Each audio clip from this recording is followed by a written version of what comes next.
Alright, so in this video, I wanted to highlight how you can solve word problems that end up being like this problem right here. And if you're to the point of watching this video, then you should recognize this as a kind of problem that you can solve. If you have two equations and two variables, there is a method for solving that kind of problem. Alright? I have in mind a word problem that ends up being like that, okay? But of course, the difference between the word problem and this is that you have to read and understand all the information, sort out the details, figure out what to do with all the numbers. It takes some skill to do that, all right? It really takes some critical thinking to sift through all the information and figure out what to do with it in order to solve it. Okay, so let's talk about first, before we do this one, I thought it would be good just to have it fresh on your mind how you solve something like this, okay? So one method for doing this, the method I'm going to recommend, there's not only one way, but the way I'm going to tell you right now, is to try to eliminate one of the variables, one of the unknowns. And then if you can eliminate x, you can solve for y. Or if you can eliminate y, you can solve for x, okay? So here's the general breakdown of the method. I'm going to go ahead and label the equations so that you can follow what I'm doing a little bit better. But we'll say, well, there's equation A and B. And I can eliminate the x by doing this.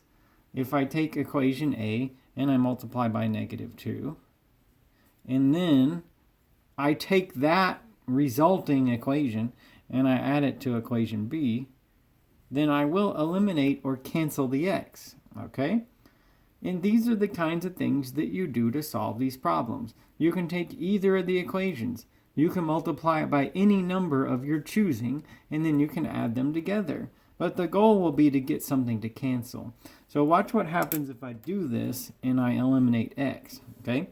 So if I multiply equation A by -2, every term on both sides, I'll get -2x, -2y, -8, right? So everything in equation A, every single term on both sides by -2, and I get that. And then 2x plus 3y is equal to 12. That's the other one, right? So I got, what you're looking at right here is -2 times equation A, and then I add it to equation B. Why did I choose -2 to cancel the x? Well, look what I got right there. And look at this. And if I add them together, the x cancels out of it. And that was my plan. I wanted to eliminate the x.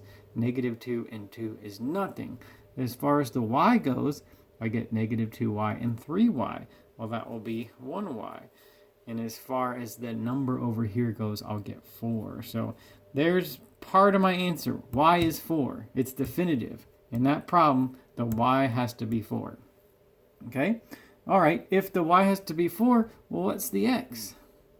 You can put y to be 4 here and solve for the x, or you can put it here and solve for the x. You could put y to be 4 anywhere you want and solve for the x. It doesn't matter. It's just that you know what it is now. So if I take this and I sub it, let's say I sub it into this first one, that equation A looks pretty simple to work with, so I'll go ahead and do that. So I'll sub into equation A, and what will I get? I'll get x plus 4 equals 4. Okay? And then if I solve a little bit further, that means that x is equal to 0. All right. So my solution, I could say y is 4 or x is 0. Sometimes people write this as an ordered pair in alphabetical order. You know, x comma y, so I could do like that if I wanted to. It just depends on, you know, what kind of assignment you're doing and how the answer is supposed to be. But it's just, it's all the same information. There's x, and there's y. Okay, now I wanted that to be fresh on your mind. You may know how to do this, but I just thought it'd be better if it was fresh on your mind. Let's look at the word problem. Okay, all right, so here we go. We need to zoom out. All right, so Now this, I mean, I think whatever you use math for or whatever you do, with your career or life, it's good to be able to read some information and sort it out and understand it. If you can do a problem like this, you really prove that you can do that, all right? So let's read it. Here's the word problem. Even if this seems like a silly situation or unrealistic situation, it still takes some skill on your part to read it and assimilate the information. All right. So say there's this school and it has a North Campus and a South Campus. It's a performing arts school. At the North Campus, 30% of the students are music majors. Okay, keep that in mind. At the South Campus, 90% of the students are music majors. Okay, the campuses are merged at one point into one campus, and there are 1,000 students total. 54% of these students are music majors. All right, the question: how many students were there at the North and South Campus? Now notice, when I gave you the information, it didn't say how many students were at the North Campus, and it didn't say how many were at the South Campus. It just wasn't given. Okay? So I can kind of see why that would be what the question is, because that's some information that was left out. So let's do like this. Let's say, since I don't know how many students were at the North Campus, I'll say that there's X students. Or, whatever letter of the alphabet you want. The variables, the letters of the alphabet, X, Y, and Z, those represent things we don't know. So I'll say there's X students in the North Campus. South Campus, I'll say there's Y students. You could use any letter of the alphabet you want, but there. So X students, Y students. I'm trying to find out what X and Y are. That's how this is going to become some kind of solvable problem, all right, with X and Y. Okay, now, so we got that down. We've defined our variable, all right? We've said what X and Y are. How are we going to put it together? Well, I might do like this. I like to draw pictures and doodles and so on. So let's see. There's the North Campus, the South Campus, and then at some point they merge, all right? So let me just write what I have a little bit more brief. So here there's X students. Okay, and it says 30% are music majors. That means, well, 30% of the students are music majors. So how do you do 30% of a number? It would be 0.3x. So there's X students. 0.3 times X are music majors. So I'm going to abbreviate music majors as MM. Okay, and what do I know about the South Campus? Well, I'm supposing now that there's Y students. Okay, and it says 90% of the students are music majors. So how do I calculate 90% of Y? That would be 0.9 times Y. And that many are music majors. So if there's, I don't know how many students there are, but if you tell me there's Y students, whatever that number is, 0.9 times Y are music majors. Okay. So say we merge these, all right? So these two campuses, they get merged into one campus. Well, it says there's 1,000 students total at that campus. Okay, so that means X plus Y has to be 1,000.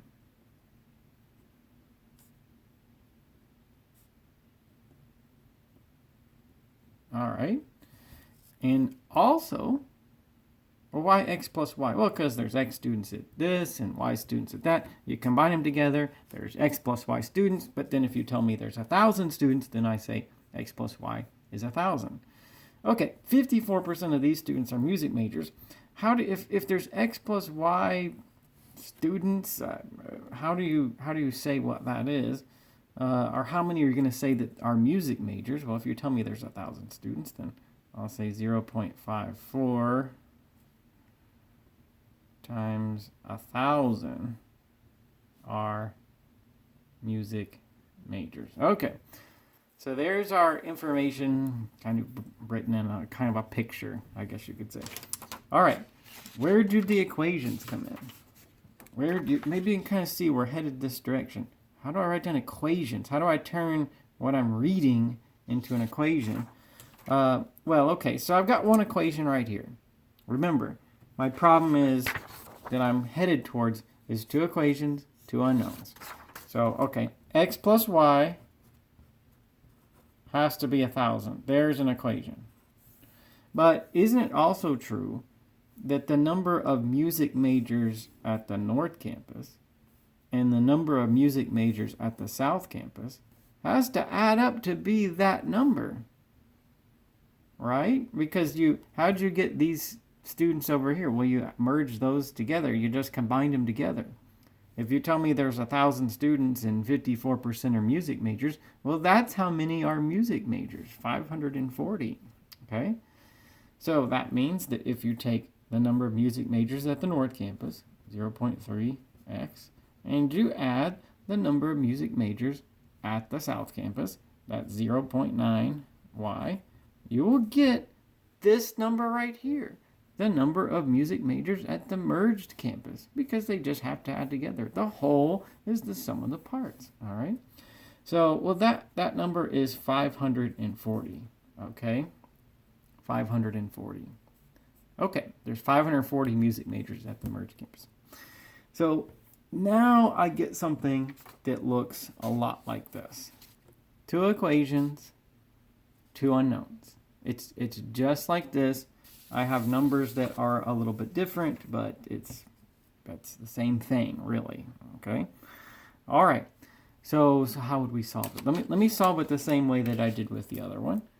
So I'll label my equations equation A, equation B, and I'll say that my plan for solving it is to eliminate.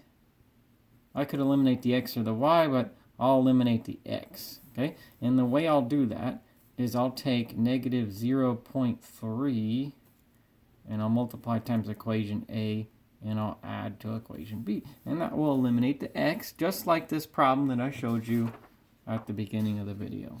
All right? Okay, so if I do that, all right, negative 0.3 times equation A, I'll get negative 0.3 times x minus 0.3 times y. Okay, and then this number will be negative 0.3 times 1,000. That's negative 300. All right, that's what you'll get if you do the math for negative 0.3 times A. I'm going to add B. 0.3x plus 0.9y is 540. Okay, so will that eliminate x? Why did I choose to multiply equation A by negative 0.3? Well, because it will cancel this coefficient right there that's already in B with x. That's why I did it. Okay, so what am I going to get out of this? So this will be, the x will cancel according to my plan. Here I'll get 0.6y, and here I'll get 540 and 200, negative 300.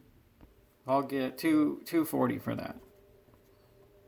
Okay, and then I'll divide both sides by 0.6. I'll get y is 240 divided by 0.6. All right, I think that's 400. Yeah, 400. So y is equal to 400. All right, so I have part of my answer. At the South Campus, there's 400 students, okay? So let's see, all right, South Campus. We just solved for y, 400 students. Okay, and then how many at the other campus? What is x? Well, remember when I solved this other one? So we'll find the y, and then we'll sub into one of the equations we started with, and we'll find the x. It doesn't matter which one you sub into, but I don't know. I think the first one's pretty simple. So if I took y to be 400, and now I sub into that equation A up there, what is it going to say? It says x plus 400 is equal to 1,000. So that would make x equal to 600 if you subtract 400 from both sides. Okay? Oh, so 600. That means that there's 600 students at this original North Campus. Well, that's what we were looking for. Question was, how many students were there at the North and South Campus? All right. Well, of course, like you could also look at it this way. If I figure out there's 400 students at the South Campus, and I know that there's 1,000 students when you merge, then there's got to be 600 at the other one. You could think of it like that.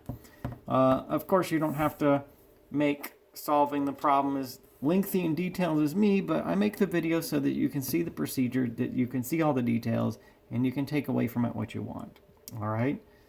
But we got to get to the point, if we're doing word problems, that we can read everything and we can figure out what to do with the information. If it helps to draw like a little sketch or diagram or something, then do that. That's what I have here. For me, it just helps me in a simpler way than reading it. It helps me get everything down on paper. All right? And that's, one of the main steps in solving a word problem is reading it and getting it into equations that you can work with.